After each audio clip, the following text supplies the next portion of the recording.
Isa pong mapagpalayang gabi muli ang ating pong ipinaabot sa lahat pa rin ng ating pong mga taga-subaybay. Dito pa rin po yan no, sa ating pong programang Mata ng Bayan Online. Dito po sa Rumlo News Network. At syempre, una no, muli, nagpapasalamat tayo at tayo po ay nagkaroon uli ng oras. Muntik na naman po tayong hindi matuloy dahil brown out po na naman. Ano? Kumbaga, sa halip na nakasimula tayo ng tamang oras ng alas 6 kanina, ay inabot po tayo ng brownout at ayun, hinintay po natin munang makabalik ang power. Anyway, muli no, nagpapasalamat tayo kay kasamang Paul dito po sa ating oras ano, sa Romblon News Network sa pagpapaunlak sa atin sa gabing ito muli at bilang ka-partner natin sa technical side no. Maraming salamat at syempre sa lahat pa rin ng mga sumusubaybay dito po sa Romblon News Network at dito po sa ating programang Mata ng Bayan Online. So sa gabi pong ito no, marami po tayong pag-uusapan at syempre makakapiling natin ngayon sa iba't ibang location ng ating po mga partner no. Si kasamang John ay syempre sa kanilang sa kanyang highball ika nga no. At si Karodni maya-maya lamang ay makakapiling din natin at si Ka Wilson syempre. At habang hinihintay rin natin si Doc Ayik na nagsiset up sa kanilang location galing na dito kanina dapat. Anyway, sa lahat po ng mga sumusubaybay ngayon, maraming salamat po. No? Abangan nyo po kami, marami po kaming pag-uusapan ngayon. At bilang panimula ay atin mo lang bigyan ng pagkakataon si kasamang Jun para magbigay pugay sa ating po mga nanonood ngayon. Ka-Jun, go ahead muna. Naka-mute ka, naka-mute. Magandang gabi, partner. Ayun. Magandang gabi kasamang John at ayun, batiin mo muna yung mga avid listeners mo diyan at followers. Binabati natin yung mga taga-subaybay natin na nag-aabang ng mga gandang isyu ngayong gabi. Standby lang muna po kayo habang hinihintay natin yung iba nating mga kasamahan sa kay Ka Wilson, kay Doc Ayik at sa kay Karodne. At doon sa iba pang kasama natin na gustong mag-participate dito sa Mata ng Bayan Online. Magandang gabi sa inyo lahat. Okay, so maraming salamat kasama John sa alam ko medyo nahihirapan nga tayo dahil siyempre kung minsan nawawala ang power at humihina pa yung ating internet connection ano. Pero ganun pa man, hindi tayo pwedeng pigilan para maipaabot yung ating mga pag-uusapan ngayong gabi. Una sana dito no, kung nandito na si Karodni ay ating i-update kung ano na ba ang nangyari doon sa first anniversary ng barikada diyan po no sa Sibuyan, partikular. Diyan po no, ayun. At speaking of Karodni andito na si Karodni ngayon tulad ng binabagit natin, siya ang unahin natin magbigay ulat. Siyempre, alamin natin kung kumusta ba, ano ba ang mga nangyari doon sa first anniversary ng barikada. Siyempre, doon muna tayo magsimula. Bigyan muna natin ang update, Karodni ang ating mga manonood ngayon. Ano na ang nangyari sa after 1 year at celebration ng barikada dyan sa Sitio Bato sa San Fernando, Sibuyan. Karodni, go ahead. Magandang gabi. Siyempre natutuwa tayo dahil inabutan na tayo ng 1 year.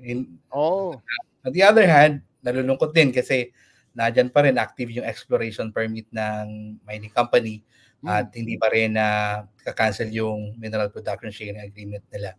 Pero sa ating pag-aalaala, ito sa atin nga ay sumisimbolo pa rin ito na ang mga taga-Sibuyan talaga, kung ang tahanan na, ang bahay mo na yung istorbohin, talagang didepensahan niya ng mga taga-Sibuyan. Kahit na ano pa mang sino makapangyarihan dyan, no? At sisiguraduhin namin na yung ginagawa natin ay within the bounds of the law. No? Kung anong sinasabi ng batas at kung anong sinasabi ng Universal Declaration of Human Rights at kung ano yung mga karapatan na nakasaad sa ating saligang batas, yan yung ating sinasandigan sa ngayon. Kung kaya, tuloy-tuloy pa rin yung barikada hanggat mawala yung minahan sa Sibuyan. Okay. Kadyon, mayroon kang ipapaabot kay Karodni. Baka mayroon kang idadagdag doon sa first year anniversary ng barikada. Go ahead. So ibig sabihin, Karodni, yung mga activities natin doon sa barikada, ituloy pa rin yan hanggang ngayon? Opo, tuloy-tuloy pa rin ang pagbabantay. No? Tuloy-tuloy pa rin ang pagstay ng ating mga kasamahan sa barikada. At yung vigilance kasi dapat hindi mawala. No? Hanggat nandiyan ang barikada, yung kampo ng barikada, sumisimbolo yan ng mulat na mulat at vigilant pa rin ang mga concerned citizen ng Sibuyan Island.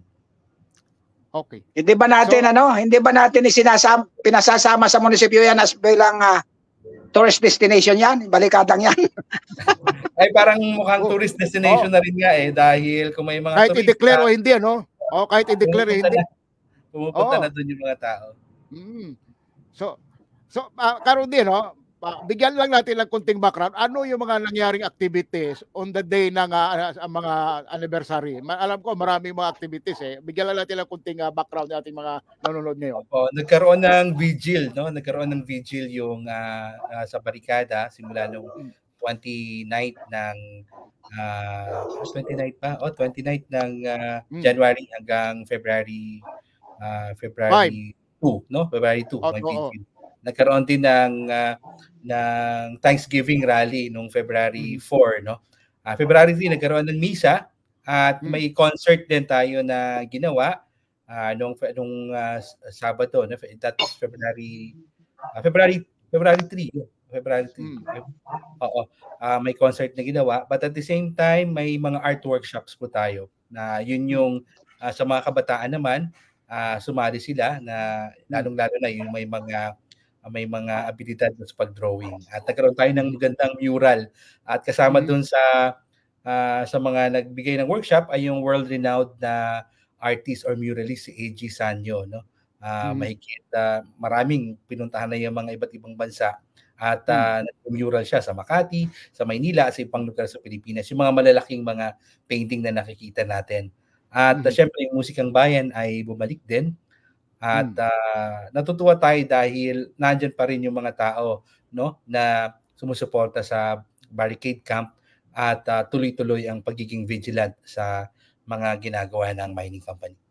Okay. So para lang mabigyan ng konting picture ang ating mga nanonood ngayon, no? So ibig sabihin, ang mukha ngayon ng barikada ay talagang magtadtad at punong-puno na ng mga murals. Kung di ako nagkakamali, hindi lang ko nalika Jojo no? Na para sana makita natin yung kabuuan. May mural doon at syempre yung exhibit, yung photo exhibit natin at poster exhibit na siyang magbibigay ng kwento, no, sa mga nangyari mahigit isang taon na ang nakaraan.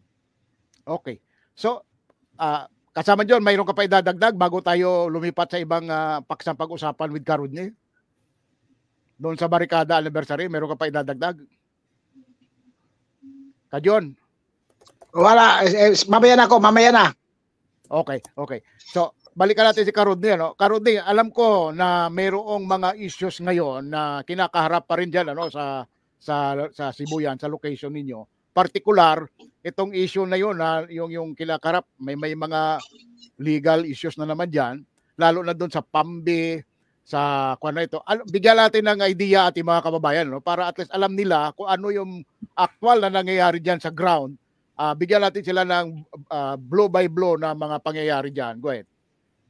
May last year kasi may nag-raise sa Protected Area Management Board ng magpasa kami ng resolution of no objection para gumawa ng isang national project na magko-cross sa Mount Giting-Giting Natural Park. Kung naalala po natin ito, yung project na ito ay kinancel ng DPWH dahil sa kakulangan sa mga requirements, lalong-lalo na sa procurement at yung mga feasibility study at marami pang iba. Naging mainit itong issue. Secondly, no mga nakaraang taon din, nakita natin kasi nasa National Expenditures Program ulit siya. At sa ngayon, no, dahil pag-uusapan ito sa meeting sa Protected Area Management Board ng Mount Giting-Giting Natural Park, yung napagkasunduan namin last year ay bago magbigay ng certificate of or resolution of no objection, dapat pag-aralan muna ng mabuti. Dapat may feasibility study, may technical working group. Kung talaga pang okay ito, may cost-benefit analysis, papaano ang proseso ng INAI PASLO, no? Yung Expanded National Integrated Protected Area System na batas na hindi lang na ora-orada ay magbibigay ng resolution of no objection dahil may prosesong pinagdadaanan ng lahat ng ito. Hindi dapat biglain, no, ang Protected Area Management Board kasi for me, no, in my part, that's disrespect to the PAMBI. na pipilitin na magbigay agad ng certificate of or resolution No of objection. So kinakailangan pag-aralan, no, pag-aralan. At sinasabi din ng batas na dapat may kompleto yung requirements na nandiyan yan sa general provisions ng 2023 General Appropriations Act, Section 29, na yung mga environmentally critical projects, dapat pinag-aaralan yan at lahat ng requirements ay dapat mayroon. Ano kaya ng mga environmental impact assessment at marami pang iba. Kung kaya sinusunod lamang natin yung sinasabi ng batas kung bakit ay hindi agad nagbigay ng resolution of no objection ang PAMBI.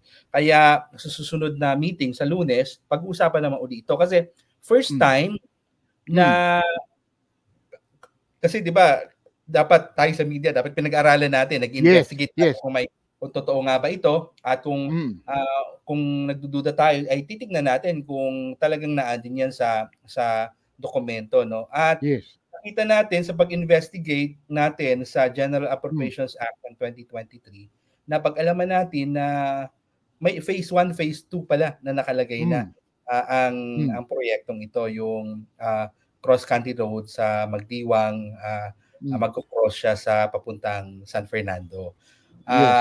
Although mayroon ng naging issue din few weeks ago na may project din na road leading to cross-country road, etc. Bago na naman yan. Oo. So, mukhang may nais nating malaman kung ano talaga. Kaya kinalkalaman ulit natin ang dokumento ng General Appropriations Act ng 2023. Yun nga, ngayong araw lang, ngayong hapon lang actually, natin natuklasan na talagang naando na. Pinondohan na yung proyektong yon. At sa pagpondo, pareho din yung nangyari last time, no? Every year kasi nakaupo din tayo sa Regional Development Council. At yung mga proyekto ay doon pinag-uusapan, DPWH, lahat ng ahensya, no? Lahat ng ahensya. At nire-review natin. At yung isa sa mga requirements ng DBM nga ay ng Department of Budget Management, dapat implementation ready yung iyong proyekto. Pag sinabing implementation ready, ay dapat kumpleto ng dokumento mo. May plano ka na, may feasibility study ka. Tulad ng mga tulay na gagawin sa, halimbawa, mula sa Batangas papuntang Mindoro. May feasibility study yan.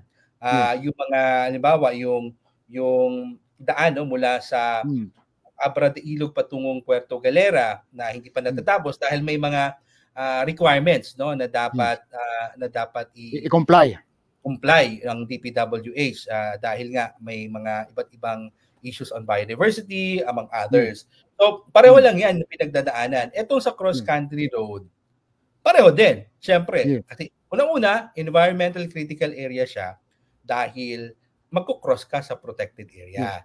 Pag sinabi kasing dating provincial road yan, oo, dating provincial road. Pero nung ginawang protected area yan, natural park, kumbaga, give up na natin yung pagiging provincial road. Provincial road, yes.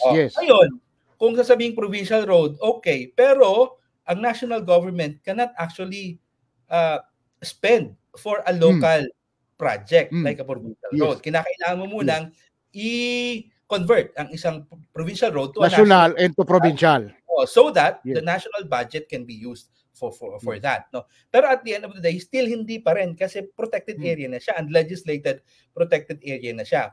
Pwede siyang multi-use zone, pwedeng ang PAMBI ay magsabi ng okay, pwedeng ipadaan natin yan, pero kinakailangan una i-amend natin yung batas. Pangalawa, na hindi naman na-amend. Kinakailangan include yan sa Mount Giting-Giting Natural Park Management Plan. No, naandyan ba sa management plan yung National Road Project na yan? So, ibig nung sabihin, hindi naman tayo kontra sa development. No? Kinakailangan natin yung sundin kung ano ang nasa polisiya, kung ano ang nasa batas. No? At malinaw din nga sa General Provision, Section 29 ng GAA 2023, na yung mga projects dapat ay yung mga proyektong magpo-promote ng biodiversity. Kung nagpo-promote ito ng biodiversity loss, kinakailangan tingnan. At anong pwedeng gagawin? Anong klaseng daan ang gagawin, ilang puno ang puputulin, ilang tonelada yung kakalkalin mong lupa diyan, anong yung mga measures mo for disaster risk reduction kasi landslide prone area yan at marami pang iba. So ito yung pag-uusapan din sa Protected Air Management Board meeting on Monday. At malinaw na malinaw, no, una-una, we are not against development. Ang gusto lang natin, dapat nasa ayos yung ayos yung proseso. At alam natin sa local government code, sinasabi ng lahat ng mga national projects ng national government, dapat may consultation sa local government units. At mandatory requirement. NGOs requirement yan. Kung kaya, itong proyektong to, hindi ko alam kung paano nailagay sa General Appropriations Act dahil hindi naman ito, as far as I know, nung ako'y nag-attend ng budget review noong 2022, ay wala naman siyang, hindi naman siya na mention ng DPWH. Tinanong din natin ng DPWH. Nung isang araw, kahapon, no, tinanong din natin yung DPWH tungkol dito. Sabi nila wala naman sa listahan nila yung cross-country road na yan. Pero yun nga, aminado naman sila na may mga proyektong ini-endorse sila pero pagdating sa General Appropriations Act, hindi nag-grant pero iba yung proyekto yung dumarating. Naibigay. Naibigay. So yun yung malaking problema namin sa RDC ng Mimaropa dahil 30% o 40%, less than 50% ng mga proposals nung mga ahensya ng pamahalaan sa Mimaropa ay yun lang yung nag-grant out of 100%. So mga 30%, 40%, doon lang lumalaro. Kumbaga, yung iba ay yung mga national projects na hindi naman actually na-endorse ng RDC. Kaya manahihirapan din tayong i-monitor kasi nga hindi alam ng Regional Development Council. Pero sa isyung ito, titingnan natin kung paano yung maging solusyon dito. We're open sa dialogue naman dahil kinakailangan nating unawain. So una syempre cost-benefit analysis. One of the arguments would be 30 minutes na malalesen ang transportation mula Magdiwang hanggang San Fernando. Pero kung yun lang yung argument for me as mababaw. Napakababaw. Na rason. Yes. For tourism, kinakailangan nating i-justify, no? Yes. Kaya kailangang upuan muna ito at kung hindi ma-implement yung project na to, we will not accept na tayo pa rin ang i-blame at ibabalik ito sa National Treasury, no? Kasi ibabalik din sa National Treasury. Pero hindi namin tatanggapin na kami yung sisisihin. Naging dahilan. Milyon-milyon nito tapos kasi may nag-oppose. Hindi ganoon Hindi ganoon yung dapat yung argumento. Babalik yan kasi kulang sa social preparation. Hindi na comply ang requirements. Yun ang basic. Iko-comply mo ng requirements at pag-usapan kasi ang last na magbibigay talaga niya ang PAMBI, no? Kung magbibigay ang PAMBI ng clearance, then okay. Pero syempre alam naman natin na napakahalagang pag-aralan based on science, based on policies and laws, yung ating also in economics, no, yung ating titingnan diyan, ang ating perspective. Okay. May tanong ko lang, nabanggit mo kanina, no, phase 1, may phasing na yan. Yung bang phase 1 nitong binabanggit mong project, na-budgetan na ba ito? Both kasi phase 1, phase 2 ang nakalagay sa GAA 2023. So may nakalaan ng budget? Kung naandyan yan, may nakalaan budget na yan sa General Appropriations Act 2023. So ibig sabihin ay talagang pinaghandaan nila ito na talagang ituloy. Kung parang ang mangyayari nito, katulad dati nung yung cross country na yun nung una na kung hindi na bulgar, kung hindi mo ito nakutkot nung una, baka natapos ito nila kumbaga pinwersa nila itong gawin So ito rin ang mangyayari nito Dapat talaga bantayan ito ng husto dahil una sa mga ginagawa kasi nila ngayon, talagang magugulat na lang tayo, nabubulaga na lang tayo bigla na lang nandiyan, tulad nga lang sinasabi mo na may mga wala sa plano, inamin lang DPWH na wala naman talaga sa kanila, di ba? And then bigla nandiyan bumulaga na mayroon palang ganun. So parang ang dating parang bang ang hirap magtiwala, no? Parang ganun ang sitwasyon natin na nahahayaan natin na sila ang nasa national government ang mag-akuan nito. Pero yun nga, hindi talaga idadaan sa tamang proseso. Ito yung problema natin dito Nasa halip na ang gobyerno mismo ang magtama niyan, lumalabas sila pa nagpapalusot kung hindi pa natin ito, kung hindi nyo pa ito naharang, kung hindi pa ito nakita, baka magulat na lang tayo, sinimulan na yan. So parang gano'n ang mangyayari dito eh. Ano masasabi mo doon, Karodney? Hindi naman, yun nga hindi naman sa hinaharangan, di ba, Kaawe? Hindi naman sa hinaharangan. Kinakailangan lang nating unawain, tingnan yung detalye ng proyekto para ipaliwanag. Maliwanag. Ito ba ay nakabubuti sa ekonomiya? Ito ba ay nakabubuti sa mga tao? Ito ba ay nakabubuti sa kalikasan? Ito ba ay nakabubuti sa Mount Giting-Giting Natural Park? Ano ang benefit nito, no? So kinakailangan timbangin, no? Dahil kinakailangan din kasi ecosystem yan, delicate ecosystem. Pero kinakailangan din ng tao ng mobility. So kailangan timbangin natin ano yung mas mabigat na ito? Anong mas okay para sa lahat so that no one is left behind. Pag sinabi natin no one is left behind, hindi lang yung tao kundi yung ating ecosystem na kinagagalawan. Yes. Okay. Yung nakatakdang meeting kung hindi ako nagkakamali may sesyon na gaganapin, supposed to be ang Sangguniang Panlalawigan ngayong darating na 19, di ba? Ano update nito? Sa pagkakaalam ko kasi nangonsulta din yung ibang local government units, no. Committee hearing ito ng Environment and Natural Resources Committee.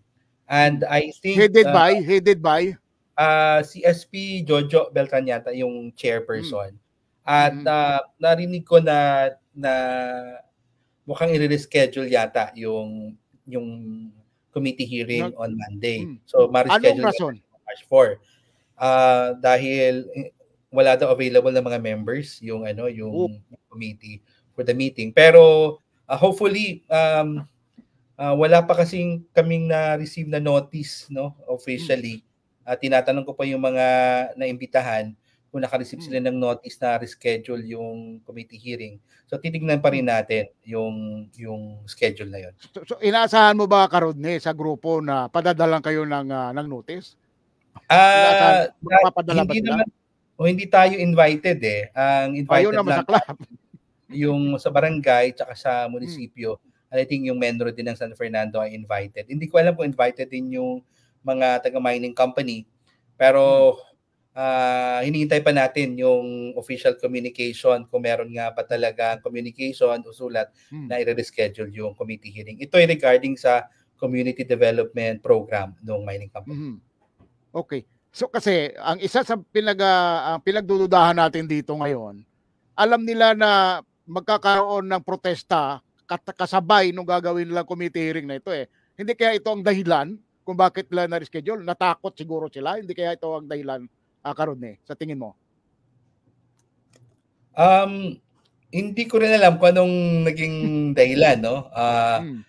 We give them the benefit of the doubt, pero hopefully ano naman to kung may rally na magaganap ay expression naman ito nung sentimento ng mga tao as enshrined sa Constitution natin, no. Meron naman tayong freedom tungkol diyan, especially kung nasa Freedom Park at done within the bounds of the law. Yes.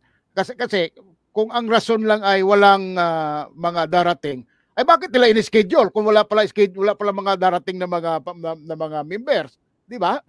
Yun nga, dapat pang iklaro at sana ay mabigyan tayo ng information tungkol diyan.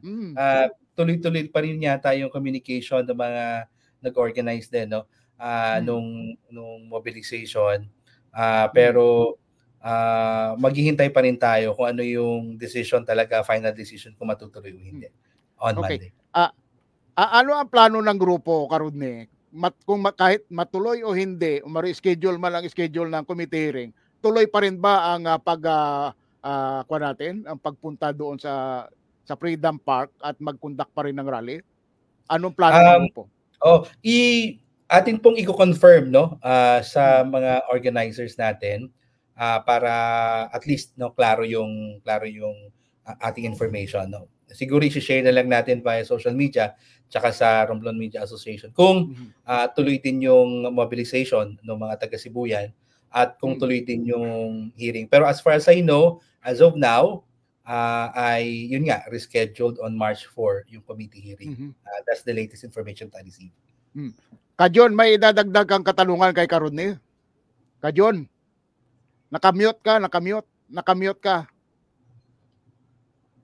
Unang-una ka, Rodney, yung kalsada bang ginagawa ngayon, yan ba yung kalsada noon na ipinatigil ang gagawa? Ito po yon, tama po, Kajun. So, ibig sabihin ay pansamantala silang tumigil, pero nung wala ng resistance, itinuloy na ulit nila. Binalik ulit sa General Appropriations Act ng 2023. Akala siguro nila, marami kasi nagsasabi na itong mga justification dito sa mga binubuksang kalsada ito raw yung mga farm to market roads. Ang justification nito farm to market roads Pero farm doon sa bundukan Pero wala namang farm doon sa bundok at saka walang dumadaan doon. Oo nga At meron pang sinasabi na bakit daw sa Tablas pinapayagan yung cross country road.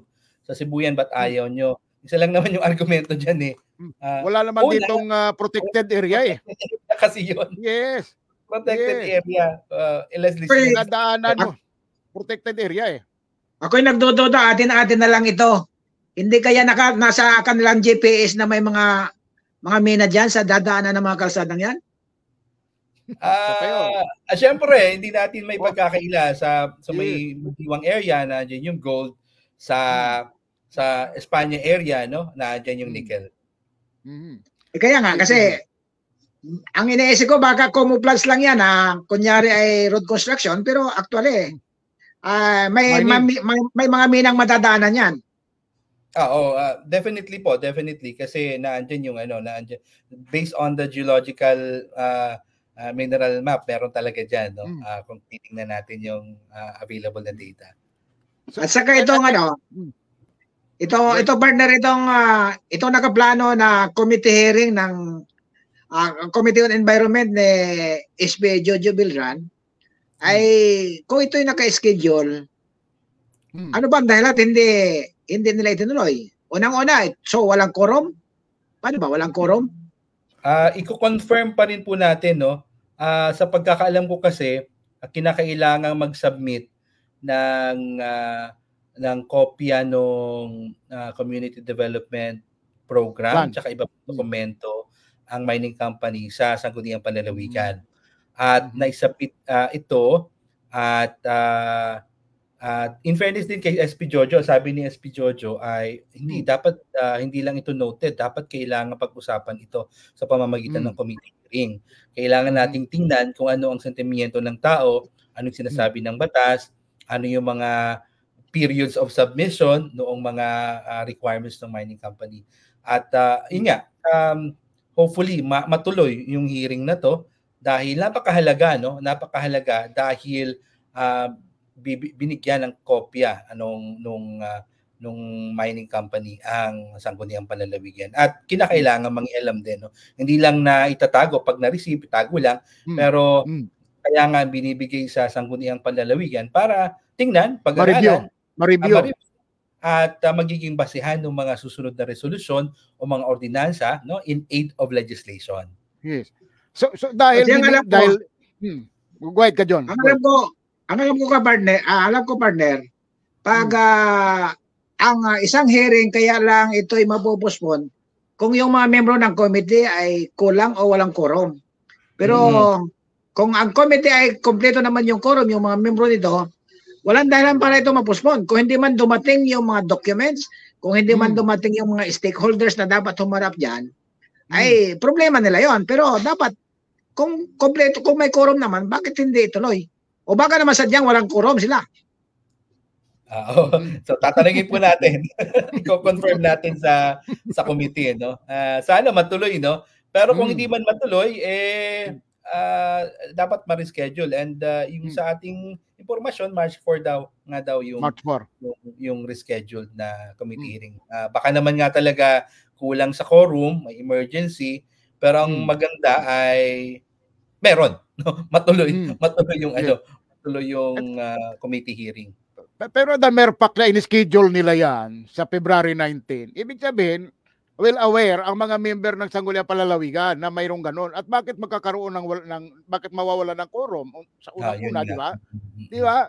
So maliban na lang kung talagang mayroong rason sila na gagawin. Hindi tulad na sinasabi ni Kadyon, Hindi po pwedeng sabihin na hindi darating yung papel, hindi darating yung mga stakeholders, hindi magiging rason yun eh. Dahil na-schedule nila yun. Nakapag-prepare na rin kasi yung mga galing, yung mga inimbitahan mula sa Sibuyan. Yes. Siyempre na schedule na rin nila. So, hassle din sa sa side ng mga taga doon, no. Siguro may mga kinancel na sila mga appointments para makapunta sa sa Romblon. So ako, ang nakikita ko dito na isang dahilan na sa tingin ko na medyo malapit sa katotohanan karon niya kasamang John. Baka medyo natakot sila dahil nabalitaan nila na sasabayan ng rally itong gaganapin na committee hearing. Baka ito yung isa sa mga nakita kong dahilan. So hindi mawawala yan ang kaisipan na yan na ganun ang magiging rason. But anyway, andito na, kasama na natin si Ka Wilson, nasa kabilang linya na rin natin si Ka Wilson, pabatiin muna natin. Ka Wilson, magandang gabi. Ay, magandang gabi. Magandang gabi ka Rodney, ka June. Magandang gabi. Medyo matraffic kaya ako'y na late ng konti. Galing ako dito sa barikada, yan pa rin yung background ko, hindi ko napalitan. So, ayun, naumpisa na namin partner naumpisa na namin nakapag-ulat na si Ka Rodney nung kaganapan nung first anniversary ng barikada. At ito nga, pinag-uusapan namin yung issue ng cross country na dati-dating napigilan din ito nila Ka Rodney nung una. Ito na naman, binubuhay na naman pala At sa impormasyon nga na binigay ni Ka Rodney, mukhang may budget na phase 1, phase 2. So, walang ibig sabihin, mukhang talagang itutuloy nilang araruhin talaga kabundukan ng Sibuyal, kahit pa dadaanan nito itong protected area natin. Ito kaya medyo very alarming na naman ito Ano ang nakikinig ako kanina, partner, habang nasa kalsada, nakikinig ako sa inyo.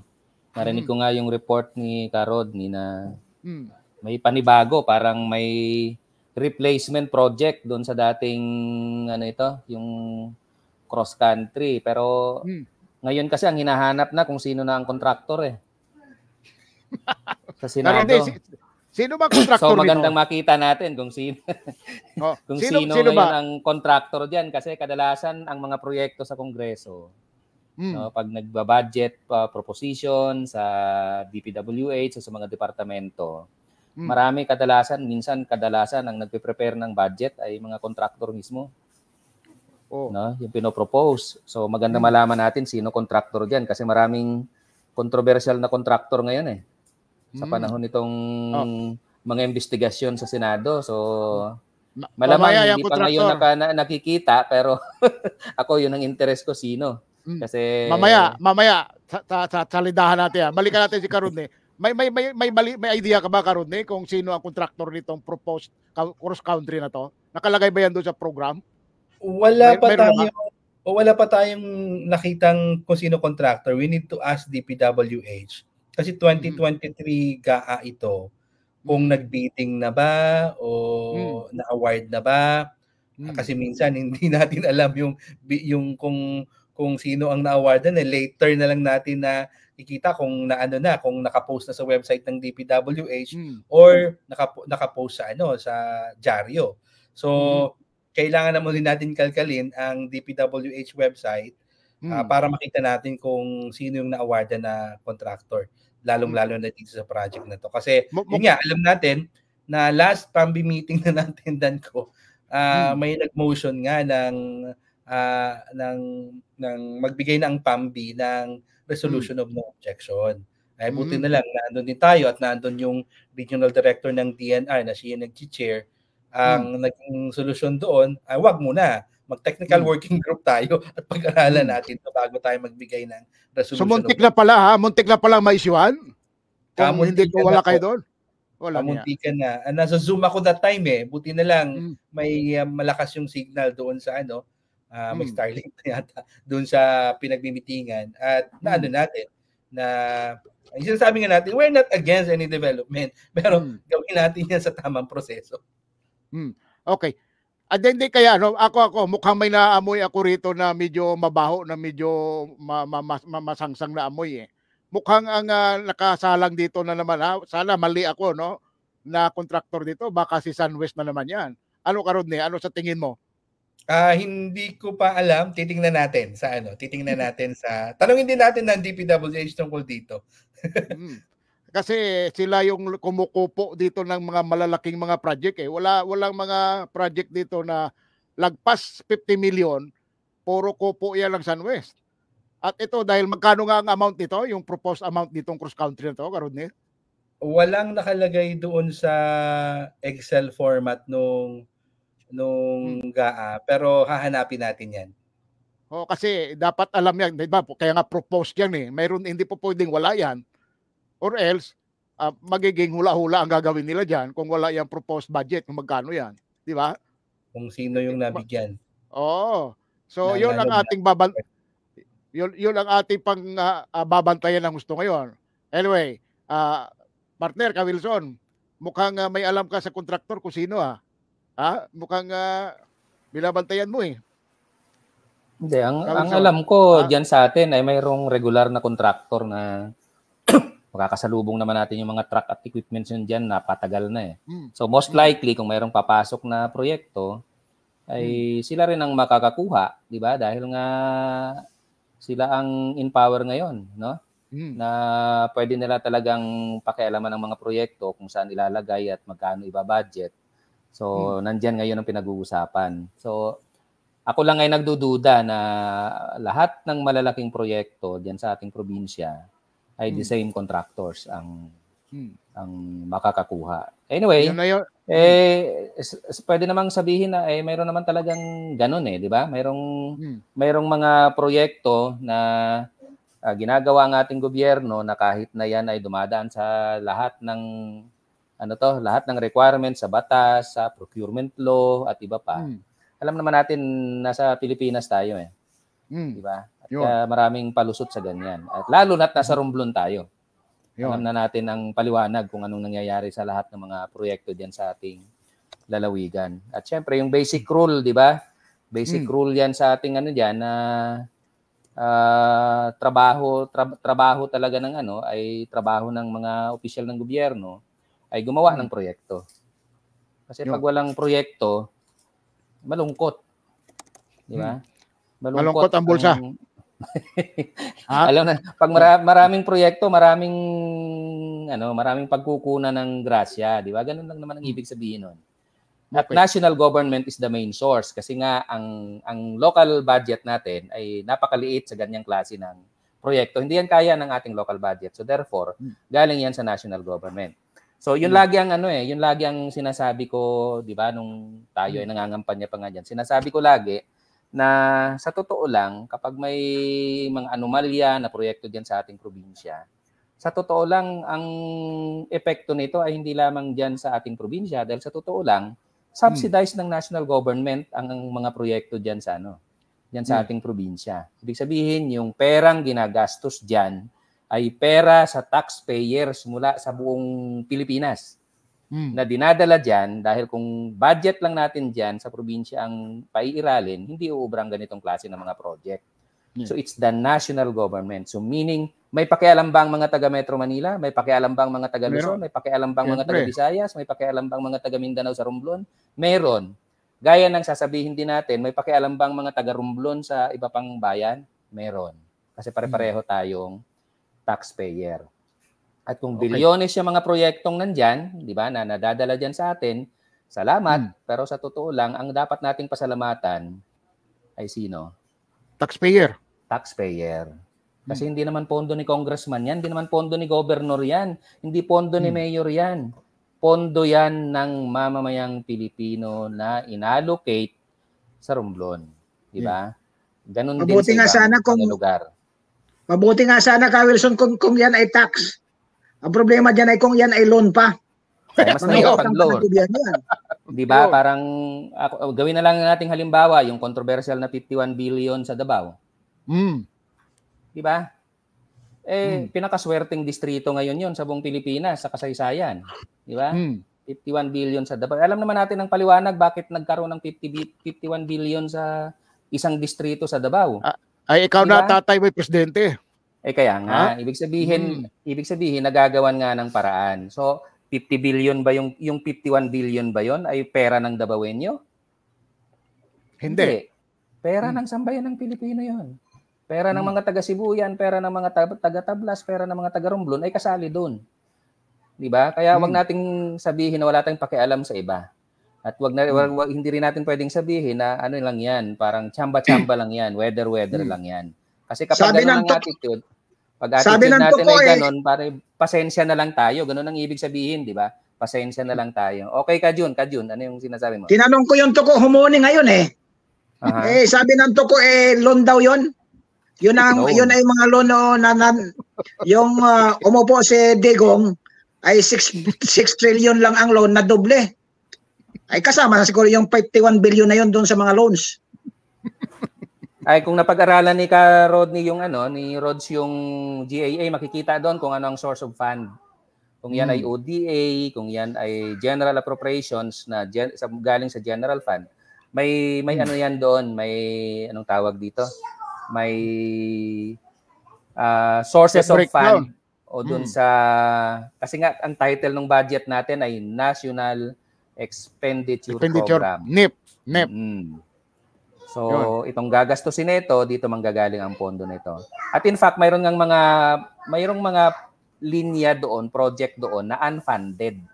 Ibig sabihin, inilagay sa batas, may appropriation, pero hahanapan pa ng pondo. So, malamang ito, kung 2022 pa ito nagsimula at 2023 na-realize, malamang Rodney nga, may talaga na ito. May budget talaga. May allocation. DPWH. Nasagaan siya ng 2023 eh. Nasagaan na. May budget na yan. May budget na siya. Pinag-aralan niya. Anyway, Rodney ha, may tanong ko lang, may singit ko lang ito bago tayo lumipat sa ibang paksa natin na related pa rin dito Ano na ang pinaka-latest ng MPSA ng Altai? Ano na ang mga moves at action na ginagawa natin diyan tungkol doon? As of now, para ma-cancel.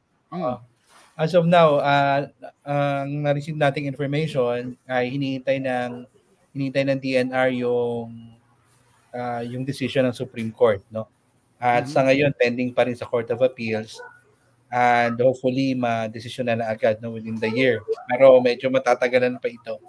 Ang hinihiling lang din natin dahil may mga submissions ang mining company na wala doon sa prescribed areas. Kaya titingnan natin kung paano ma-impel yung DNR para i-cancel yung kanilang exploration permit, yung renewal, at pati na rin yung kanilang community development program.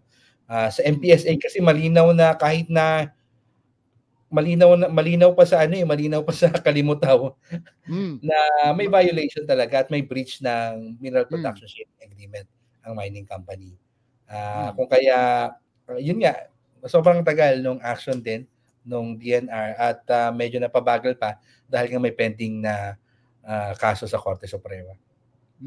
So hihintayin muna yung desisyon ng Supreme Court bago tayo makakuha ng malinaw na sitwasyon kung itutuloy pa ba yung MPSA o makakancel na totally. So yun ba ibig sabihin nito? Yun yung latest na information, May na-receive din tayong information baka magpalit ng pangalan yung mining company. Kasi nga medyo na bugbog na yung pangalan nila. So aabangan natin 'yan, pag-aralan natin ang ganyang planong pagpapalit ng pangalan. So ibig sabihin, lahat ng paraan, mapakalukuhan, kumbaga lahat ng mga pinalukong paraan, gagawin talaga nila para lang maipostro itong gagawing pagmimina sa Sibuyan. Ganon ka luko-luko itong mining company. So para kasi ang nangyari, kumbaga napasubo na sila rito sumuka na yata ng perang katakot-takot din kaya kumbaga tuloy-tuloy na lang, kumbaga at all cost gawin na lang nila. So ito ang lumalabas ngayon. So eto, alam natin na nung nakaraang eleksyon malaki naging papel nito mining company na to at hindi na naman pwedeng itago nila yan naging isa sa mga pinagkuhaan nila ng pundo ito. Aminin man nila o hindi, sigurado tayo diyan na talagang may papel ang mining company diyan. Ang dami na nating nakausap kahit sa barangay election lang Rodney may mga narinig at may nakausap tayo na talagang pininance ng mining company, yung mga pro-mining na mga tumatakbong kandidato, buti na lang yung iba hindi nanalo.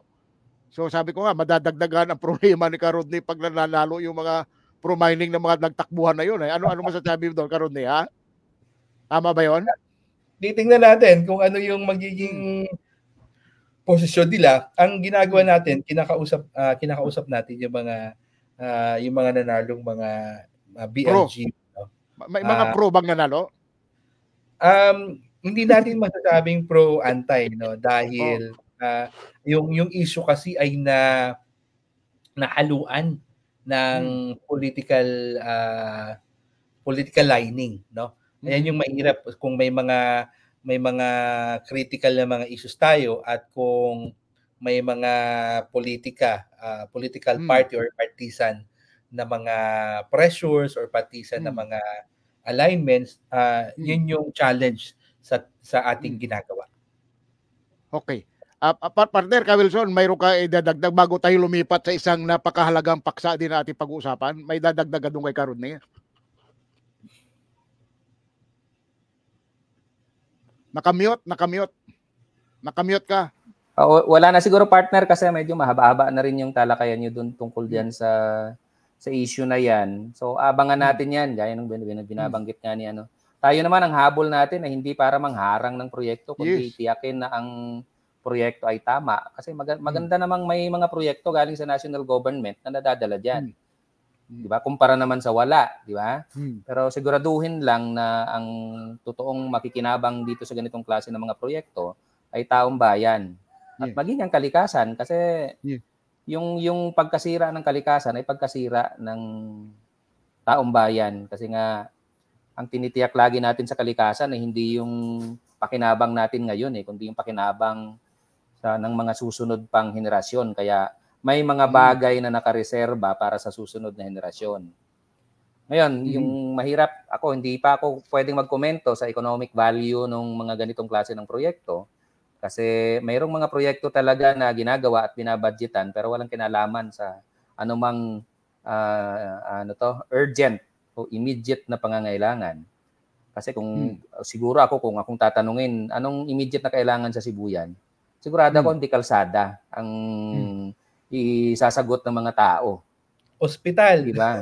Hospital, tubig, ano pa ba? Pagkain, ano pa ba? Maraming public services na mas immediate kaysa sa kailangan nila ng kalsada.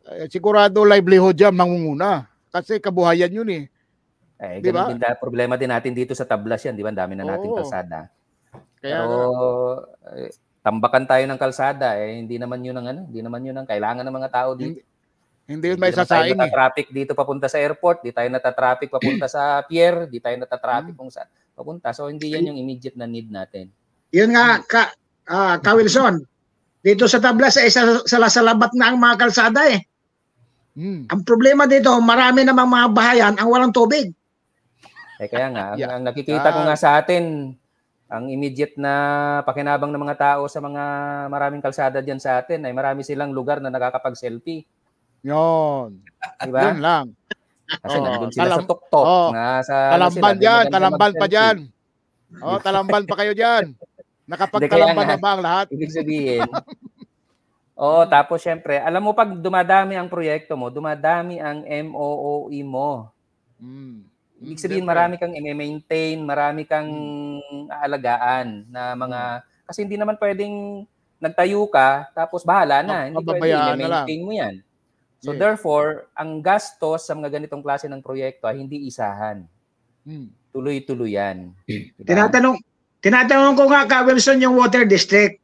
Bakit hindi sila makapag-propose ng water system para madagdagan yung mga sources ng tubig dito sa Udyongan? Preferable. Kasi dumadami ang mga negosyo dito. Sabi ko, hindi ba pwedeng isama ito sa project ng DPWH? O kailangan magbuo pa tayo ng isang department? Department of Water and Irrigation. May proposal na ganyan ngayon, Ka-Jun. Mayroong sasabihin ng DPWH, pangkalsada lang kami sa Kapantulay. Yan, pang NWRB, luwa. Diba? Na hindi binabudgetan. Kasi hindi binabudgetan masyado ng gobyerno yan kasi sila ay parang mga GOCC, kumikita ng ano. So meaning, sinusustain nila yung operations nila dahil mayroon silang kita. Ang DPWH, puro tapon yan. Ay kung walang kinikita ang DPWH, puro ano yan, puro labas. Ito ka, Wilson, ay kung gusto naman ng congressman ay pwedeng mag-allocate sila ng pondo dyan eh. May pinaparinggan ka ba, Kajun? Hindi nga.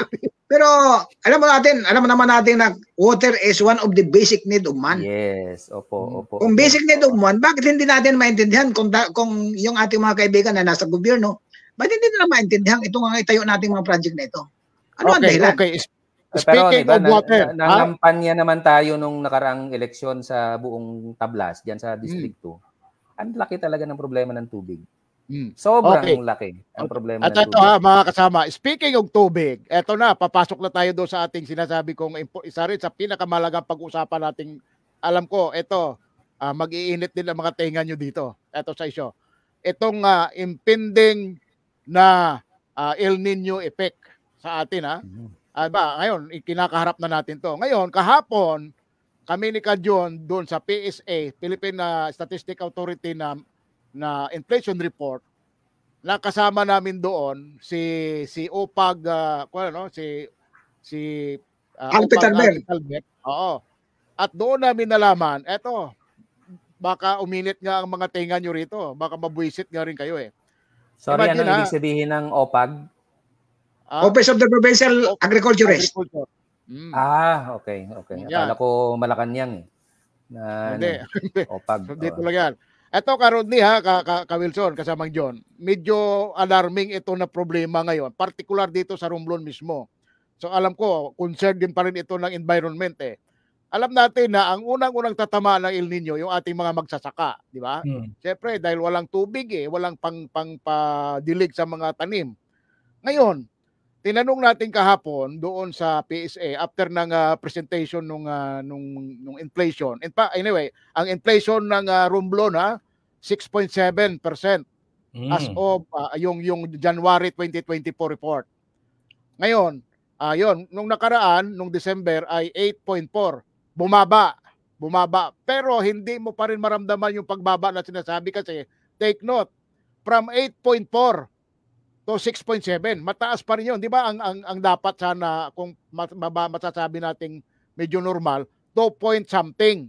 So yun dapat eh. Pero dahil nga from 8.4 to 6.7, mapakataas pa rin nun. Although sinasabing bumaba from 8.4 to 6.7. But still sa kabuuan, mataas pa rin yung 6.7 na yun na inflation. So yun matindi. At ang CPI, Kajon, ang CPI ay ano nga ito CPI? CPI. Nawawala ka. Ang CPI ay 131.3. 131.3. At ang purchasing power ng peso ay 76 na lang. 76. Sana yun, yung ating data dito. Ayun, 76. So yun, at least may idea kayong tungkol dyan. Ngayon, balikan natin yung sinasabi natin na tungkol sa DA.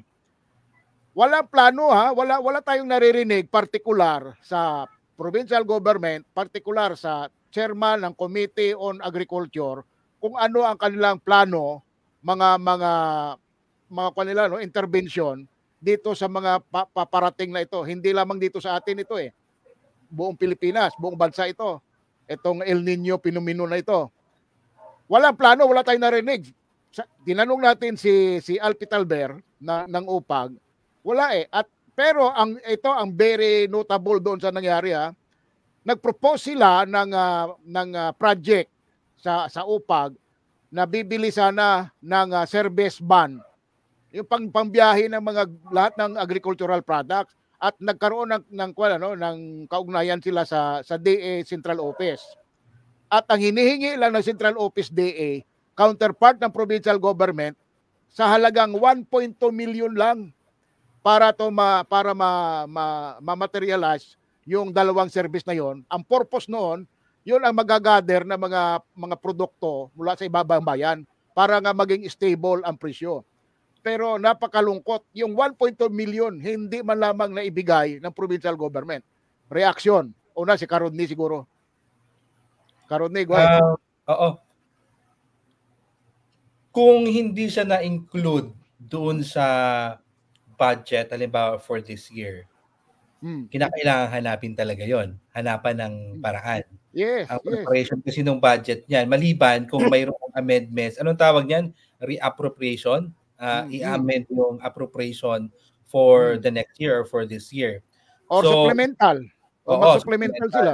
So, ibig nung sabihin, kung talagang wala sa plano, mahirapan naman talaga ang provincial government kung saan kukunin yung budget na yon, no? Maliban kung may ibang may ibang pagkukunan. So titingnan natin, pwede nating tanungin kung bakit hindi ka nakapag-provide. Para sa akin, ang isang pinakamalaking factor talaga diyan, kung hindi talaga na budgetan doon sa budget mismo ng Provincial Agricultural Office, no, ng OPAG. On top of that, mayroong plano ang DA on El Nino, no? Hindi ko alam kung yun din yung i-adapt o ikakascade pababa sa mga provinces. Kasi dalawa yung natin, di ba? May opisina ang Department of Agriculture as Department National Agency sa probinsya, at meron din yung probinsya. Office of the Provincial Agriculture. Yun nga yung OPAG. Yung OPAG na sinasabi mo, Kaawe, yung sa probinsya ba to na LGU? Yes. Under yan sa provincial eh. Kaya so nga Office of the Provincial Agriculturist. So kinakailangan mag-usap din ang OPAG at ang provincial office ng Department of Agriculture. Kasi pwede namang i-avail, no, noong OPAG ang mga programang pang El Nino ng Department of Agriculture. So, pero pwedeng kunin din actually yan sa kailangan mag-usap ang DRRM din, no? Dahil El Nino yan, pang din yan. Pag ang epekto ng El Nino ay sa mga magsasaka at ito'y makapagdudulot ng panganib at disaster sa ating mga magsasaka, pwedeng gamitin yung allotment doon sa disaster response, no? Kasi nga pag disaster response, apektado sa El Nino at ang preparedness. Siguro kinakailangan mag-usap ng mga departamento, at kung kinakailangan yung supplemental budget, kausapin ng Sangguniang Panlalawigan. Actually, nag-propose na ang OPAG under ni Alpi Talber, no? Yun na nga, sila lang ang naghanap ng pundo para nga ma-realize yung project nila na yon. At ang hinihingi nga lang ng central office ng DA mismo ay counterpart ng provincial government. Ang punto natin dito, ang 1.2 million ay barya lang na halaga yan compare sa magiging support benepisyo niyan sa mga magsasaka. Yun ang punto natin. Ngayon, kung sila sabing na hindi walang budget allocation may nagko-comment nga sabi niya, kung gusto, may paraan. Sabi nga doon at kung ayaw, may dahilan. Which is totoo. Kasi kung ito kung nagagawa ka na nagre-realign na sila ng mga budget sa mga walang kapulos-pulos na mga ibang proyekto, ito pa kaya? Yun ang punto natin doon At sa totoo lamang, nadismaya rin si OPAG Alpi Talber. Kasi nga, dapat dito na pumapasok yung papel ng committee chairman ng agriculture in person of SP Nini Soles. Yun ang punto natin. 'Di ba? Kasi dito makikita kung talagang nagtatrabaho lang sana ang ating mga provincial SP. Hindi naman lahat sinasabi natin Kasi particular ito sa problema nga ng agriculture. Siyempre under ito ng Committee on Agriculture.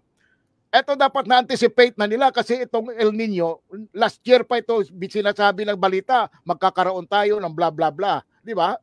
So kung wala yun ang sinasabi dito, yun ang ating concern. Tinatanong namin kahapon, nakausap nyo ba, miniting nyo na ba ang mga magsasaka kung ano ang mga alternative nila ng mga tanim na pwedeng gawin sa panahon ngayon ng El Nino? Kasi kung aasahan mo ang palay, hindi, di ba wala El Nino yan paano ka makakapagtanim kung nabibitak-bitak ang mga palayan dahil nga sa walang tubig?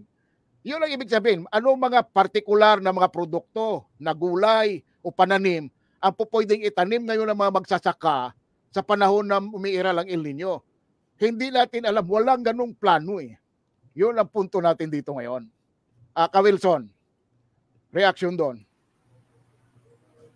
Tama yun, Kawe. Kasi ano yun eh, parang pag nagplano ka na, mahirap labanan ng El Nino. Yes. Kasi yan ay natural phenomenon at ang kaibahan nitong El Nino na ito, kaibahan, mahaba daw siya. Aabutin hanggang sa susunod na taon. At ito yata medyo pinakamainit, sabi sa balita. Oo, tapos global problem siya. So hindi lang Pilipinas ang mamroblema dito sa problemang ito ng El Nino. Mismong yung pinagkukunan natin ng bigas sa India, Malaysia, Thailand, Vietnam, ay pinaghahandaan na ito. Ang difference lang dun sa mga bansang yun, halimbawa, Vietnam, Thailand, meron silang Mekong Delta eh. Meron silang ilog na pinanggagalingan ng kanilang irigasyon o patubig sa kanilang mga palayan. Dito sa atin wala. Lalo sa ating probinsya, ang liit ng ating agricultural land na allotted to rice. Kaya nag-i-import talaga tayo ng bigas from Mindoro or Panay. Diyan nagagaling ang bigas natin.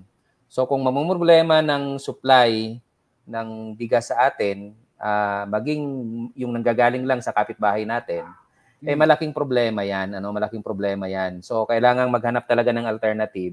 Ano ang pwedeng alternative na ano ba tawag natin doon sa kapag walang bigas ay pang root crops. Parang pantawid doon sa nung nakaranas na ako diyan ng nakaranas tayo diyan ng El Nino naalala ko doon sapang yung sa mga amote, balinghoy, duma. Pati yung nakakalason, yung sapang. Hindi, mayroon pang kayos. Yung kayos. Yung kayos. Oo, nakakalason.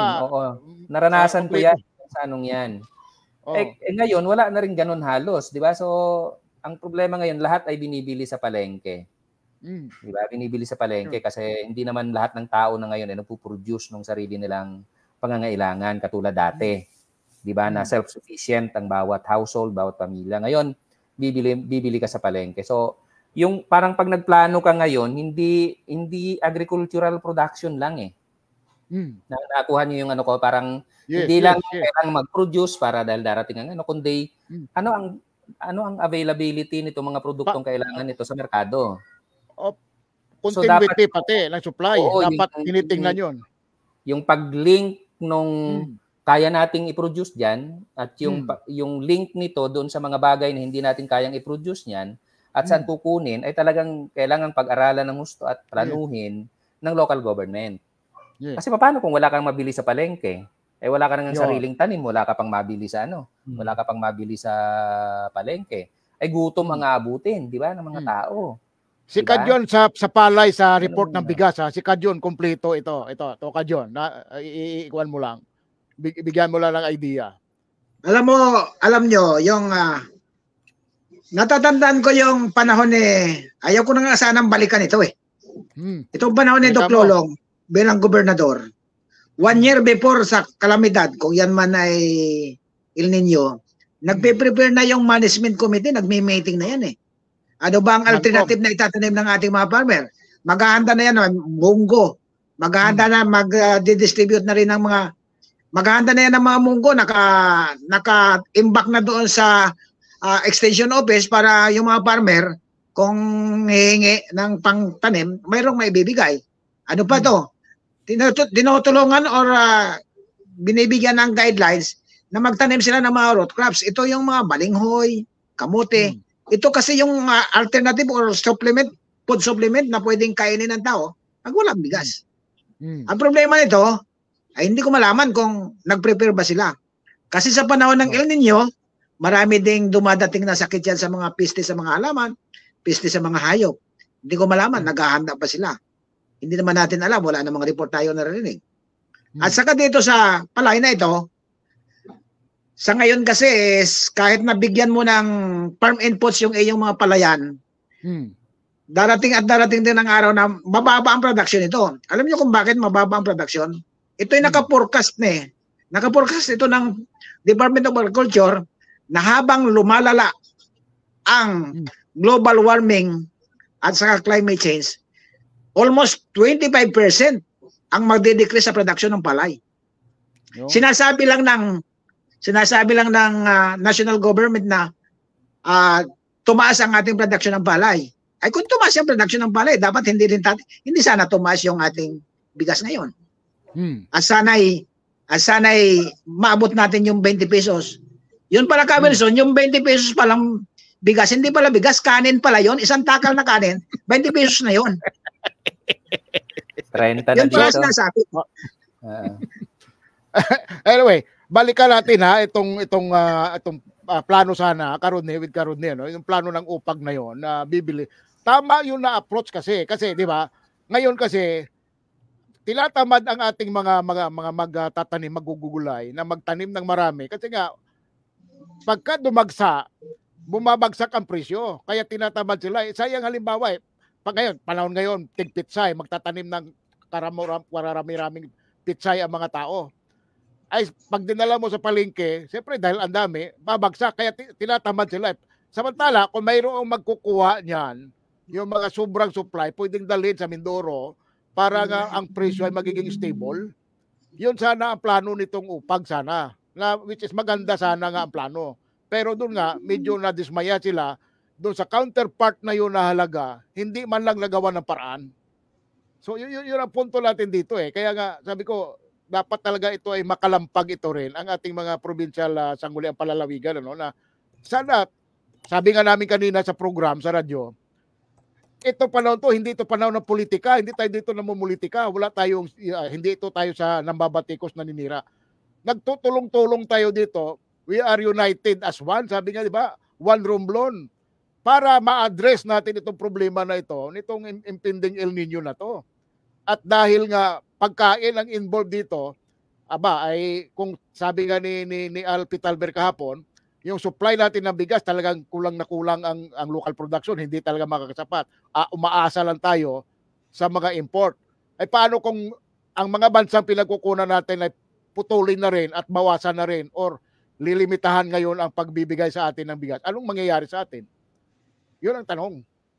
Yun ang problema natin ngayon. Ano ang alternatibong ginagawa at ano ang mga aksyon dito? Sabi nga namin, tayo na nga nag-iisip Tayo na nga, sa tingin ko naman, hindi naman sa minimenos natin sila. Siguro naman may mga alam din naman yan. Pero sabi ko nga, ito ang problema pag ang inilagay mong opisyal sa isang komite na hindi naman siya lumulusong sa dagat, hindi naman siya lumulusong sa palayan, anong alam niya sa problema ng mga magsasaka? Di ba? Karon ano reaction mo doon? Napakahalaga nga na mag-immerse konsultasyon, napakahalaga din yan Pero hindi ko alam kung may provincial climate change action plan na tayo Yun nga masaklap, wala tayong naririnig Oo. Alam natin yung mga munisipyo ay may mga local climate change action plan. At nakapaloob doon, dapat integrated din siya. Ang tawag din yung CIDRA, ano nga to? Comprehensive Integrated. Basta may tinatawag na planning material or program yan. Na kino-combine mo yung vulnerability, yung projected disasters, yung El Nino dapat nandiyan yan, at yung LCCAP nakasalalay ay naka-base yan sa National Climate Change Action Plan.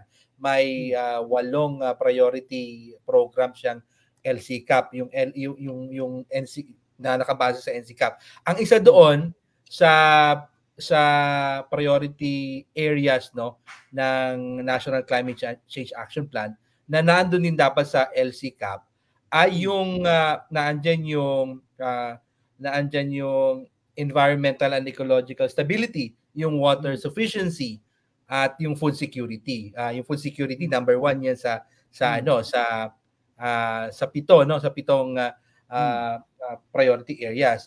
So kung ano yung nakalagay doon sa plano, yun din dapat yung ipatupad. Ang titingnan din natin kung na-integrate din ba ito sa disaster risk reduction and management plan ng mga local government units. Ang tanong at the provincial level, titingnan din natin yung approved na provincial disaster risk reduction and management plan o kung merong climate change action plan yung probinsya na nakabase din doon sa mga local government units sa mga munisipyo.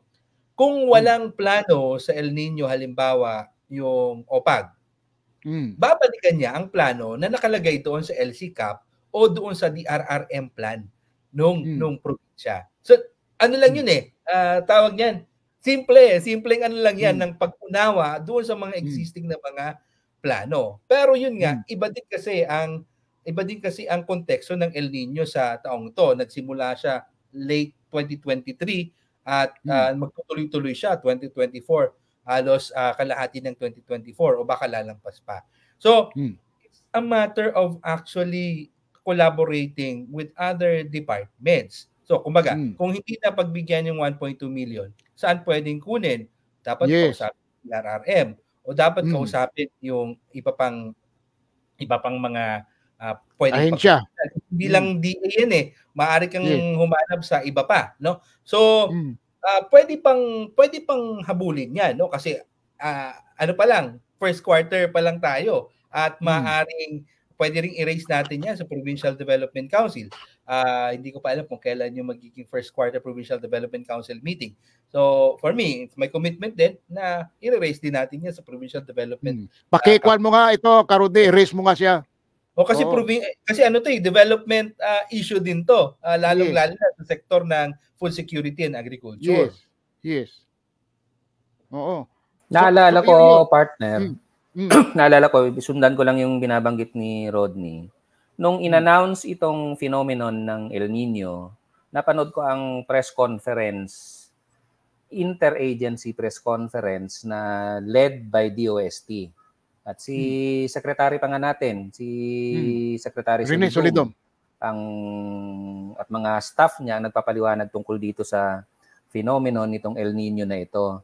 So ang hindi ko makalimutan kung ano yung sinasabi nilang yung sinabi nila na dahil dito sa problema ng El Nino na ito, ang nagtayo talaga ng interagency body kasi whole of government approach daw ang kailangan dito, parang COVID. Parang kung paano ka nag-responde doon sa COVID. Siyempre, iba lang yung COVID dahil may lockdown doon. Di man kailangan ng lockdown dito. So parang ganito rin ang preparasyon. Ibig sabihin, lahat ng ahensya nga ay magtutulong-tulong. Kasi ang laki ng implikasyon, di ba? Food crisis, tubig, di ba? So, kuryente, dahil nga may mga planta tayo na nakaasa sa tubig. So, kaya interagency ito. So, dapat mag-reflect din yung ganong klase ng approach nga pagdating sa local government jurisdiction na magtulong-tulong lahat. So meaning hindi ito isang programa lang, hindi ito dahil bahala kayo diyan pag El Nino, agriculture yan. Hindi pwedeng ganoon, di ba, Rodney? Hindi parang sectoral concern lang ito. Hindi naman sectoral concern ng ang El Nino di ba? Damay lahat dito, problema ito ng lahat. So tama 'yon. So pero ako lang proposal ko lang siguro kung walang ganyan at dapat nagkukonsultasyon na nga ang mga tao tungkol sa ganyan. Ay baka ang papel natin ay mga lampag, baliktarin natin yung proseso na ang tao, ang mga lampag, mga opisyal namin, ano nang gagawin natin? Ano na ba ang plano? Galaw-galaw na ba ng baso? Sabi nga ni Kadines Manso. Galaw na ba ng baso diyan, mga opisyal? Mag-aantay na lang ba tayo ng AKAP? Mag-aantay na lang ba tayo ng AYIC? Mag-aantay na lang ba tayo ng ganyan? Diba? Ay ano yan parang hindi panlahatan yung approach na yun kundi panlistahan dahil hindi lahat ay nakalista sa AYIC, hindi lahat ay nakalista sa AKAP o sa anumang programa ng ayuda. So paano ito? So kung hindi man pare-pareho kasi siyempre lagi 'di ba ang diskusyon lagi natin diyan Rodney, 'di ba? Sa panahong may sa climate crisis or any vulnerability, may inequality pa rin.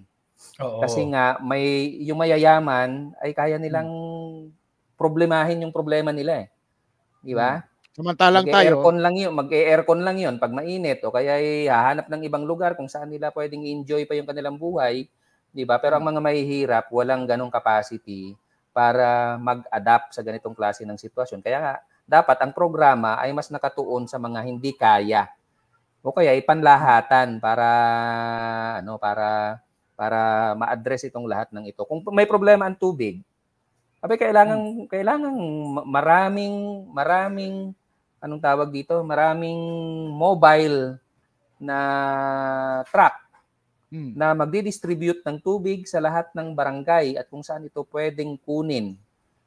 At kung kailangan gawin yan on a daily basis, dapat ngayon nakahilera na yung logistical preparation para sa ganun. Kasi kailan natin gagawin yun? Diba? May tubig ka naman na pagkukunan, wala naman truck, wala namang paggagamitan. Diba? O may or yung mag-drilling, hindi mo rin magagamit. Diba? O yung mga drilling equipment, dapat. Diba? Ang lalim na ngayon ng tubig natin. Pero El Nino nga kasi may problema. So kung saan ka may source, di ba? Logistical problem ngayon kung yung mula dito sa source na ito ay madadala mo sa dito sa Maynila kasi kapag may problema sa tubig, di ba, sa syudad, mayroong mismong ang Maynila Water, mismong ang Manila Water ay mayroon silang mga truck, no, na nakapila yan, nakahilera yan kung saan may crisis, doon dadalhin yung mga magsusupply ng bulk water ng tubig. Di ba? Kung mahaba itong El Nino na ito, ay kailangan naka-prepositioning na yung natin, naka-prepositioning na tayo sa ganyan. Paano pag walang maiinom na tubig ang mga tao? At magagamit sa pangligo ba nila, mabibili ba nila sa water station?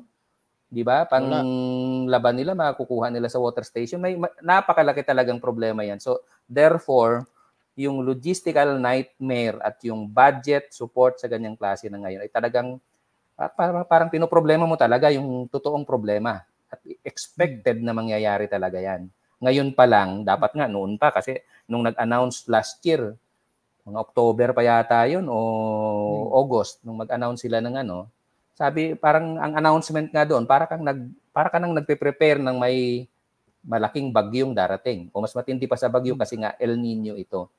So dapat reflected sa kilo sa ibaba yon. Pero pag ganyan ang maririnig mong nating kwento na parang walang yung truck ba may kinalaman diyan o wala, hindi ako sigurado. Doon yung request nila doon sa sasakyan, hindi ako sigurado. Sa akin mas may mas ibabang kailangan kumpara doon pero yet budget pa rin ang problema. Actually, dahil upag nga sila, ang Office of the Provincial Agriculture pertains to agricultural issues ang kanilang ina-address. Tama naman yun na joint effort ito eh. Kaya lang, ibalik ulit natin yung tanong kanina, Kawe, di ba? Ay bakit kalsada?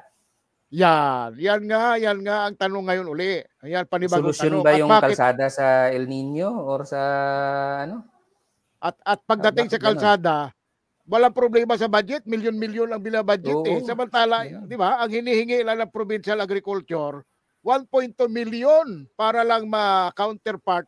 Ngayon, ang natabo, alam mo nangyari, mukhang minidro na lang nung yung kanilang budget na proposal na supposed to be, nakahanda sana, binigay siguro sa ibang lugar. Yun ang mabigat doon.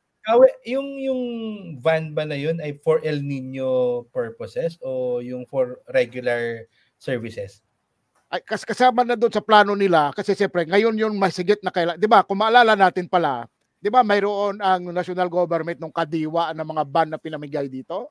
May mga programa as early as 20 kailan pa 'yon? Meron dito eh, 'di ba? Kadiwa, may kadiwa yung kay BBM ito eh. Ang purpose daw nito as per paliwanag nga ni Alpi Talber, para nga bumili ng mga produkto ng mga local farmers natin at i-distribute doon sa palengke ng the same ng ang presyo ay affordable, yung reasonable na presyo. At the same time ma-maintain din ang presyo galing mismo sa farmers. Maganda ang motibo eh. 'Di ba? Ma-stable. Ang problema nga, sabi ko nga kahapon, saan ba yung ban na yan? Ni Anino nga, hindi namin nakikita dito yan eh. Paano asahan mga magsasaka yan? Di ba? Ngayon, yun ang sinasabi nila upag na yun yung pinakakuha nila additional nga na sila na mismo ang gagawa noon. So by way of providing na dalawa nga na yun, dalawang target nila eh.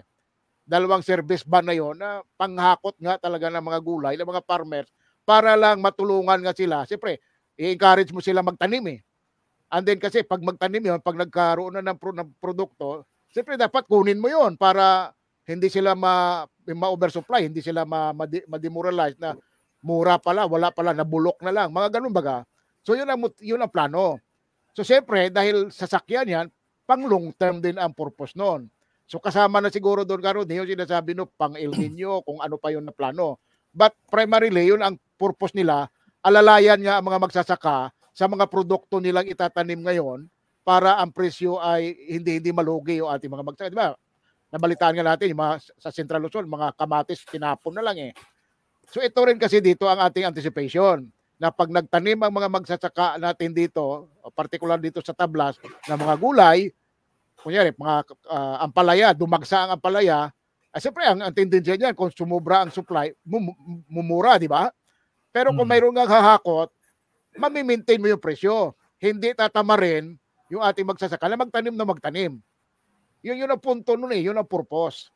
So, dahil nga hindi nila pagbigyan doon sa counterpart, mismo ang taga-upag na demoralize. Imagine, yun ang ating kwan dito. Kaya nga ang ating panawagan, ay ano ba ang ginagawa ng ating mga provincial official, particular yung sa Gulyang Palalawigan? Siyempre, yung Committee on Agriculture, yun ang ating kakalampagin. Ano ba plano? Sana madala mo ito karon din sa inyong sa PDC Sana ma-brought out ito. May magandang comment. May magandang comment sa RNN si ano to? Pakibasa. Ang bayan Poras, si Kapitan Bibo to, kasanguni ang bayan na. Sabi niya, share ko lang isa po na maging problema natin sa food production. Andiyan na ang climate change. Ang isa pang problema ay matatanda ng mga farmers natin. Yun, isa pa yun. Ay ang mga anak nila ay ayaw na maging farmers. Ay, totoo yan. Ilan na lang karamihan ngayon, kabataan, pag nagguna, pumipilantik ang mga daliri. O naghilamon mga daliri paghawak ng patdamo. Pati alam natin, pati mga lago, ayaw nang hawakan yung mga lago. Kasama yung kahapon sa pinalakay namin na ni-report ni Alpi Talber ng UPAG. Tinatanong ko nga, may data ba tayo kung ilan lahat ang magsasaka natin sa Romblon? Hindi lang, wala siyang makuha, kundi ang sigurado, matatanda na yung ating magsasaka. Sabi ko nga, sana magkaroon ng aksyon dito ang ating mga official din, na i-encourage yung mga kabataan na mag-go into agriculture. Di ba? Yun ang isang kwan At yun, mismo si Alpi Talber, yung UPAG, na problema nga kasi kung aasahan mo itong mga matatanda natin, ilang hektarya na lamang bang kaya nito bungkalin? Di ba yung mga ganon? So isa pa ito sa alarming din.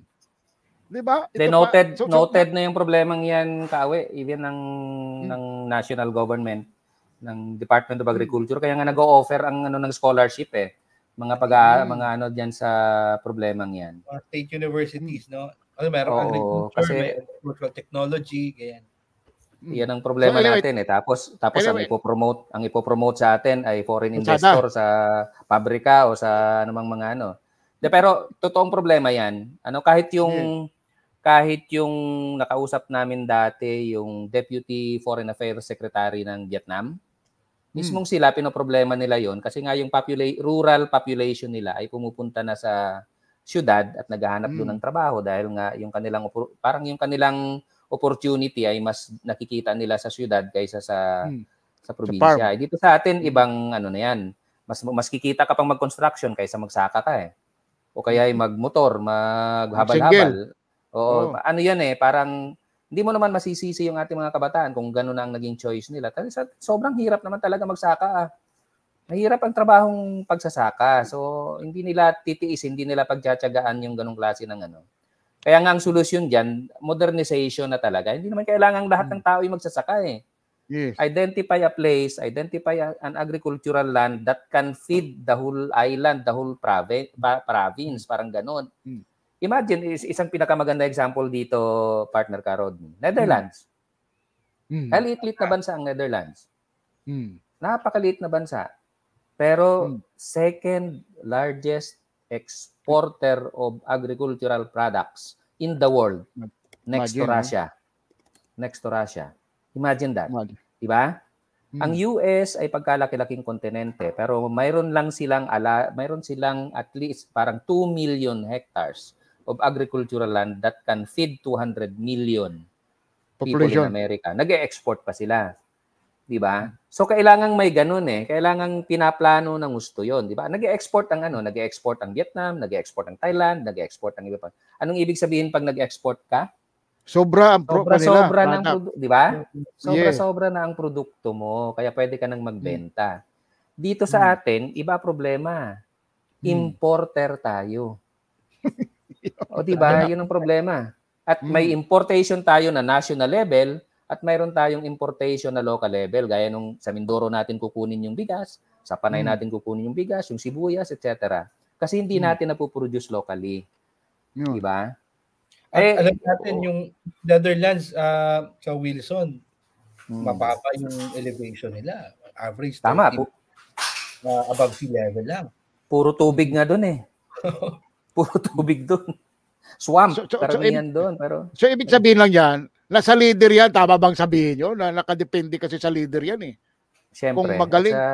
Sa pagpaplano, leader na marunong magplano at marunong magpatupad nung ganong klase ng plano. O tapos, siyempre, magmo-modernize ka. Ang nagmo-modern sa atin, mga highway, mga kalsada. Yun ang mga minahan. Mga minahan. Nako, mga minahan nga, nagtatayo ng sariling power plant yung mga yan. Ang daming lugar na walang kuryente sa pero yung minahan may sariling kuryente. Diba? Ganun yun eh. So, ano yun? Development framework yan eh. Kung anong priority. Kung problema natin ay pagkain, bakit ang priority ay sa infrastructure? So, maling priority sa madaling istorya. Yun ang malinaw dito. Maling talaga ng mga priorities. So, anyway, karon ni eto, medyo nawala na si Kajun at medyo nagob na. Anyway, babalik pa ulit tayo. Babalikan pa ulit natin 'to sa susunod na Sabado, no. Babalikan natin itong issue na 'to, no. Na itutuloy natin ito at sana doon lalo na karon ni doon sa issue ng rally, ma-update mo sana kami kasi ang tanong ko nga sana doon kung matuloy itong sa 19. Yung sa 19 ba yan? Sa 19. Yung committee hearing ng ni SP Jojo ay i-reschedule na daw sa March 4 So hindi ito tuloy dahil ang katwiran lang ay wala daw quorum. Ay sabi nga natin, bakit nag-schedule kayo noon ng date na yan kung wala pala kayong quorum? Ay anong klase yan? O baka naman natakot sila dahil sinasabayan ng rally. So mas naniniwala ako doon na yun ang dahilan So yun so sana karon din malaman natin kasi kung matutuloy at kung magmo-mobilize talaga, mayroon ba tayong sasakyan from San Agustin to Romblon. Yun ang mga gusto natin para yung ating mga nanonood ngayon na gustong sumama doon ay may idea. So sana ma-update tayo karon ni. So ano ang inyong mga panawagan sa ating mga kababayan ngayon? Para maano natin sa kababayan natin dahil magka-closer rin tayo, may mga democratic space tayo. Ibig nung sabihin, may mga platform o opportunity tayo na makibahagi doon sa pagdedesisyon sa ating mga LGUs. Hindi lang siguro natin alam na mayroong ganoong klaseng espasyo tayong lahat. At syempre, huwag tayong matakot na i-express yung ating mga sentimiento dahil kung may nakita tayo na hindi maganda, sabihin natin at magagawa ng paraan yan. Pero kami dito sa 4th Estate, dito sa ating lipunan, ay patuloy kaming magmamatsyag at trabaho din namin dito sa media na mga lampag. Dahil yun talaga yung trabaho namin. Ibig na sabihin, kahit hindi namin trabaho ito, gagawin din namin bilang isang citizen. Pero we have the responsibility also to investigate, to call out, at tawagan at saliksikin kung ano mga pangyayari sa ating lipunan. Huwag tayong matakot. Okay. Thank you Karuni sa oras. Babalik tayo sa Sabado. Babalikan natin ito at itutuloy natin. Mag-update tayo pa. Partner, nawala lang si Kajun Oo nga, hindi nagpaalam si Kajun. Baka nalubat. Depende ba sa edad to? Anyway, maraming salamat sa mga regular nating taga-subaybay dito sa programang ito. Alam mo naman, kulang ang oras natin sa napakaraming issue ng bayan natin. Kasi pinagsasama natin dito sa diskusyon ang isyung lokal at nasyonal na tama lang naman. Kasi nga hindi naman pwedeng puro lokal lang tayo, di tayo nakikialam sa mga issue sa national. At kita nga natin, narinig ko kanina, ang mahal pala ng taas ng inflation diyan. Sa atin, one of the highest pa rin ang inflation natin sa buong bansa, ang Mimaropa. At isang Romblon sa may pinakamataas.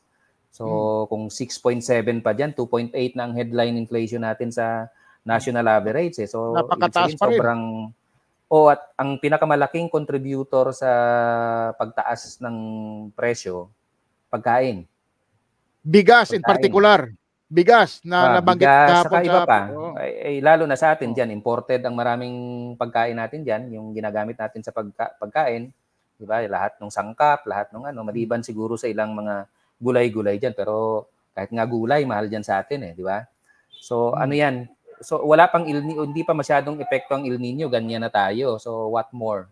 'Di ba kapag inabot na tayo ng mas malalang krisis nga ng El Nino. Anyway, magtulong-tulong po tayo. Kami po ay trabaho naming mga lampag sa mga opisyal ng gobyerno o sino mang kinauukulan, sino mang kinauukulan, mga lampag para umaksyon at nagbibigay kami ng mga suhestyon.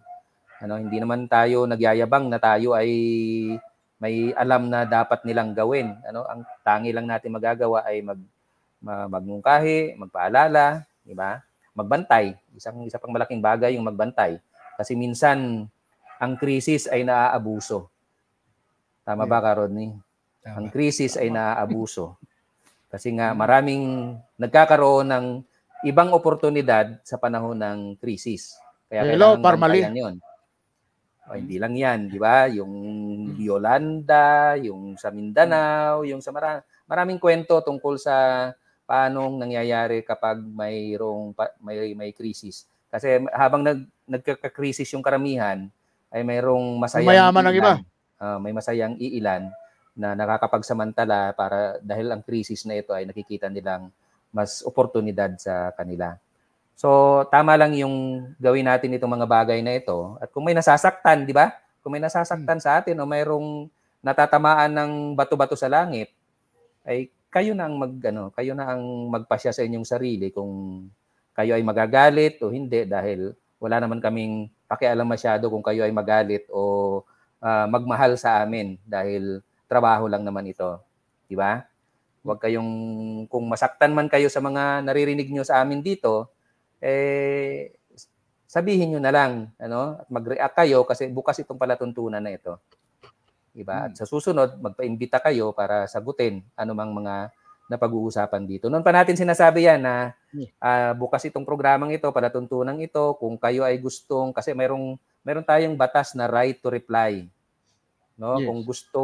Kung gusto nyong sagutin ang anumang issue na tingin nyo ay hindi tama, may mali kaming impormasyon na nasasabi dito, ay kayo na mismo ang sumagot sa inyong sarili dahil hindi namin pwedeng sabihin kung ano man ang saloobin ninyo, di ba?